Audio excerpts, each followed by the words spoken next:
চলুন আবার আসছে বছর হবে। ওই ওই বাইরে গিয়ে রাজভোগ খাওয়া হোক, বিরিয়ানি খাওয়া হোক না কেন, বাড়ির আলু সিদ্ধ ডাল সিদ্ধ ভাতের মতন আরাম আর শান্তি কোনো কিছুতে নেই। হ্যালো বন্ধুরা, কেমন আছো সবাই? আমার নতুন আরেকটা ব্লগে তোমাদেরকে অনেক ওয়েলকাম জানাই। এটা হচ্ছে ভিয়েতনামের আমাদের লাস্ট ব্লগ। তো দেখো, নিনবিং থেকে আমরা বেরিয়ে পড়লাম আবার হ্যানয়ের উদ্দেশ্যে, কারণ হ্যানয় এয়ারপোর্ট থেকেই আমাদের ফেরার পালা ছিল। তো চলে আসলাম হ্যানয়তে। আর সেদিনকে কিছু কেনাকাটারও ব্যাপার ছিল, কারণ হচ্ছে কোনো কিছুই কেনা হয়নি। তো এমনকি ডোডোর জন্য আমরা কিছু কিনেছিলাম না, তাই হ্যানয়তে এসেই প্রথমে চলে গেলাম আমরা মার্কেটে কিছু শপিং করতে।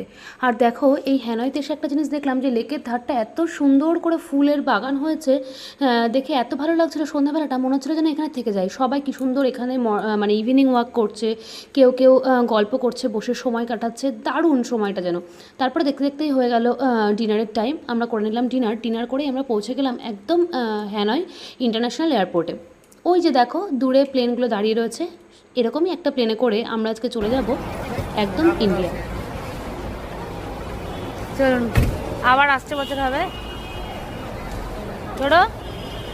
ছোট পাসপোর্টটা বার করেন নাকি? পাসপোর্টের ভিসাটা দেখলে?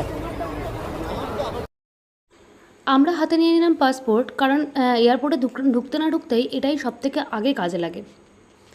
আমি তোর বাবা বারণ করলাম, শুনতেও খেলাম না যে অ্যাসিড হবে, খেও না। আর জানে তো যে আমার প্রচন্ড অ্যাসিড হয়ে যায়, জানো তো কাকিমা।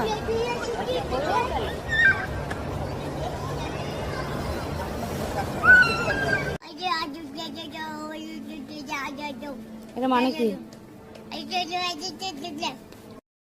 খুব ক্লান্ত শরীর নিয়ে উঠে পড়লাম এসকেলেটারে, কারণ হাঁটার আর ক্ষমতা ছিল না।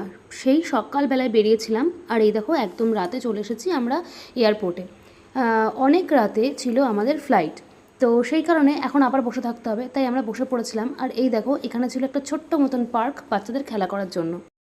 আমি শুধু ডোডোর এনার্জি দেখে অবাক হয়ে যাচ্ছিলাম। যেখানে আমরা সবাই ক্লান্ত হয়ে গেছি, সেখানে ওর এখনও পর্যন্ত এনার্জি একদম তুঙ্গে। তো ও তো একবার এদিক আর একবার ওদিক ছোটাছুটি করছে, আর ছোটো ছোটো বাচ্চাগুলোর সঙ্গে বেশ বন্ধুত্বও করে নিয়েছে দেখলাম। চলো, ভিয়েতনাম হয়ে গেল, ভিয়েতনাম ট্যুর আমাদের কমপ্লিট। এখন আমরা বাড়ির দিকে রওনা দিচ্ছি। হ্যাঁ, সত্যি তাই। স্যার বলছেন ভিয়েতনাম থেকে আবার নিজের নাম বলবো আমরা। বাবা, এখানকার মানুষের ভাষা শুনেছে না, মাথা খারাপ হয়ে গেছে, একেবারে কান মাথা জ্বলে গেছে। এবার একটু বাংলায় যেতে চাই আমরা। চলো যাওয়া যাক। চলো চলো চলো চলো চলো। হ্যালো, চলো।